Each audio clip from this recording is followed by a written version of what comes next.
17 अक्टूबर 2007 लोग अपनी जिंदगी में व्यस्त थे, लेकिन एक साधारण लड़की के दिमाग में एक ऐसा विचार जन्म ले रहा था जो आने वाले समय में पूरी डिजाइन इंडस्ट्री को बदल देने वाला था। उस समय किसी ने कल्पना भी नहीं की थी कि यह लड़की एक दिन अरबों डॉलर की कंपनी बनाएगी और दुनिया के करोड़ों लोग उसी के बनाए मंच पर अपनी क्रिएटिविटी को आकार देंगे। ये कहानी है मेलेनी पर्किंस और कैनवा की। मेलेनी पर्किंस का जीवन किसी अमीर बिजनेस परिवार से शुरू नहीं हुआ था। वह एक साधारण परिवार से आती थीं, जहां सपने बड़े थे, लेकिन संसाधन सीमित। बचपन से ही उनके भीतर कुछ अलग करने की बेचैनी थी। जब बाकी लोग एक सुरक्षित नौकरी और सामान्य जीवन के बारे में सोच रहे थे, तब उनके मन में बार-बार एक ही प्रश्न उठता था। आखिर डिजाइन इतना कठिन क्यों है? क्यों किसी साधारण व्यक्ति को केवल एक पोस्टर या प्रस्तुति बनाने के लिए महीनों तक जटिल सॉफ्टवेयर सीखना पड़ता है? यही प्रश्न धीरे-धीरे उनके भीतर एक जुनून में बदलने लगा। उन्होंने यूनिवर्सिटी ऑफ वेस्टर्न ऑस्ट्रेलिया में पढ़ाई शुरू की और वहीं छात्रों को डिजाइन सॉफ्टवेयर सिखाने का काम भी करने लगी। लेकिन हर दिन उन्हें एक ही दृश्य दिखाई देता। छात्र क्रिएटिविटी से नहीं, बल्कि सॉफ्टवेयर की कॉम्प्लेक्सिटी से हार रहे थे। लोग आइडियाज से भरे थे, लेकिन टूल्स इतने कठिन थे कि उनकी क्रिएटिविटी वहीं दम तोड़ देती थी। लेकिन असली कहानी अभी शुरू हुई थी। उस समय पूरी दुनिया में एडोबी जैसे बड़े नामों का दबदबा था। फोटोशॉप और इलस्ट्रेटर जैसे सॉफ्टवेयर प्रोफेशनल दुनिया के राजा माने जाते थे। लेकिन मेलेनी को महसूस होने लगा कि दुनिया को सिर्फ पावरफुल टूल्स नहीं चाहिए, दुनिया को आसान टूल्स चाहिए। यही वह क्षण था जब उनके मन में एक छोटा लेकिन खतरनाक विचार जन्म लेने लगा। उन्होंने सोचना शुरू किया कि क्या कोई ऐसा मंच बनाया जा सकता है जहां कोई भी इंसान बिना तकनीकी ज्ञान के डिजाइन कर सके, जहां क्रिएटिविटी केवल एक्सपर्ट्स तक सीमित न रहे। यह विचार जितना सरल दिखता था, उतना ही असंभव माना जा रहा था, क्योंकि उस समय ब्राउज़र आधारित डिज़ाइन प्लेटफ़ॉर्म बनाना लगभग पागलपन जैसा विचार था। इसी बीच उन्होंने एक छोटा एक्सपेरिमेंट शुरू किया। उन्होंने स्कूलों के लिए एक ऑनलाइन ईयरबुक डिज़ाइन सिस्टम बनाया, ताकि छात्र आसानी से अपनी ईयरबुक तैयार कर सकें। ये एक छोटा प्रोजेक्ट था, लेकिन इसके परिणाम ने सब कुछ बदल दिया। छात्रों ने इसे बेहद पसंद किया। पहली बार लोगों को लगा कि डिज़ाइन इतना मुश्किल भी नहीं होना चाहिए। और यहीं से मेलेनी को समझ में आ गया कि समस्या लोगों में नहीं, टूल्स में थी। दुनिया क्रिएटिविटी से भरी हुई थी, बस उसे अनलॉक करने वाला प्लेटफॉर्म नहीं था। और यही वह क्षण था जिसने इतिहास बदल दिया। लेकिन एक आइडिया से अरबों डॉलर की कंपनी तक का सफर कभी आसान नहीं होता। मेलेनी और क्लिफ ओब्रेस्ट ने अपने आइडिया को इन्वेस्टर्स के सामने रखना शुरू किया, लेकिन लगभग हर जगह उन्हें रिजेक्शन मिला। कई लोगों ने कहा कि ब्राउज़र में प्रोफेशनल डिज़ाइनिंग संभव नहीं है। कुछ ने कहा कि लोग हमेशा ट्रेडिशनल सॉफ्टवेयर ही इस्तेमाल करेंगे। कुछ इन्वेस्टर्स ने तो इस आइडिया का मजाक तक उड़ाया। लेकिन हर रिजेक्शन के साथ उनका विजन और मजबूत होता गया। उनके पास पैसा नहीं था, बड़ी टेक्निकल टीम नहीं थी, सिलिकॉन वैली कनेक्शंस नहीं थे, लेकिन उनके पास एक चीज थी जो अक्सर बड़े-बड़े बिजनेस एम्पायर्स से भी ज्यादा ताकतवर होती है, और वे था क्लियर विजन। दिन बीतते गए, महीनों की मेहनत सालों में बदलने लगी। कई बार ऐसा लगा कि शायद ये सपना कभी पूरा नहीं होगा।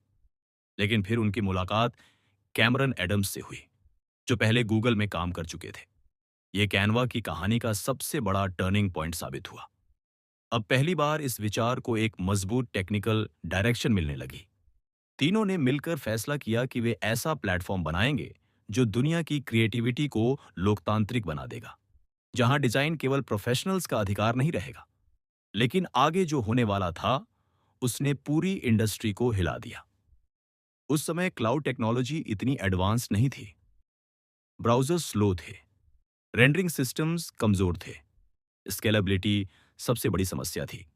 लेकिन कैनवा की टीम ने वही किया जो बड़ी कंपनियां करने से डरती थीं। उन्होंने ट्रेडिशनल भारी सॉफ्टवेयर मॉडल को छोड़कर लाइटवेट वेब बेस्ड सिस्टम पर काम शुरू किया। यह फैसला बहुत जोखिम भरा था, लेकिन यही कैनवा की सबसे बड़ी ताकत बनने वाला था। धीरे धीरे प्लेटफॉर्म शेप लेने लगा। Drag and drop interface, readymade templates, simple editing tools, सब कुछ इस तरह बनाया गया कि कोई भी व्यक्ति कुछ ही मिनटों में प्रोफेशनल डिजाइन तैयार कर सके। फिर आया वह दिन जिसने सब कुछ बदल दिया। साल 2013 जब आधिकारिक रूप से लॉन्च हुआ कैनवा, शुरुआत छोटी थी, लेकिन रिएक्शन विस्फोटक था। स्टूडेंट्स, टीचर्स, छोटे business owners, social media creators, हर कोई कैनवा की ओर आकर्षित होने लगा। पहली बार लोगों को महसूस हुआ कि डिजाइन केवल एक्सपर्ट्स के लिए नहीं है। अब कोई भी व्यक्ति बिना ट्रेनिंग के प्रोफेशनल ग्राफिक्स बना सकता था। यही कैनवा का सबसे बड़ा हथियार था, सिंप्लिसिटी। और यहीं से ग्रोथ विस्फोट की तरह बढ़ने लगी। कुछ ही समय में लाखों लोग कैनवा का इस्तेमाल करने लगे। कंपनी ने नए टेम्पलेट्स जोड़े, प्रेजेंटेशंस टूल्स जोड़े, कोलैबोरेशन फीचर्स जोड़े और फिर धीरे-धीरे वीडियो एडिटिंग और आर्टिफिशियल इंटेलिजेंस आधारित फीचर्स भी प्लेटफॉर्म का हिस्सा बनने लगे। अब कैनवा सिर्फ एक डिजाइन टूल नहीं था, ये पूरी क्रिएटिव इकोनॉमी का नया केंद्र बनता जा रहा था। दुनिया की बड़ी कंपनियां भी अब इसे नजरअंदाज नहीं कर पा रही थीं। छोटे क्रिएटर्स से लेकर मल्टीनेशनल कंपनीज तक हर कोई कैनवा का उपयोग करने लगा। लेकिन सबसे बड़ा सवाल अब भी बाकी था।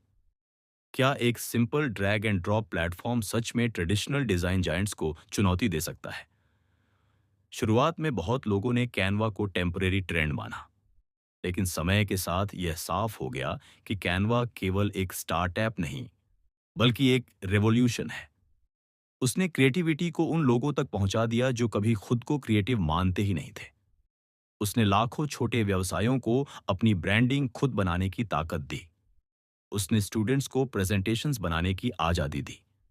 उसने दुनिया को यह एहसास कराया कि क्रिएटिविटी किसी एलीट वर्ग की संपत्ति नहीं, बल्कि हर इंसान के भीतर छिपी हुई शक्ति है। आज कैनवा दुनिया की सबसे प्रभावशाली क्रिएटिव कंपनीज में गिनी जाती है। इसके करोड़ों यूजर्स हैं और इसकी वैल्यूएशन अरबों डॉलर तक पहुंच चुकी है।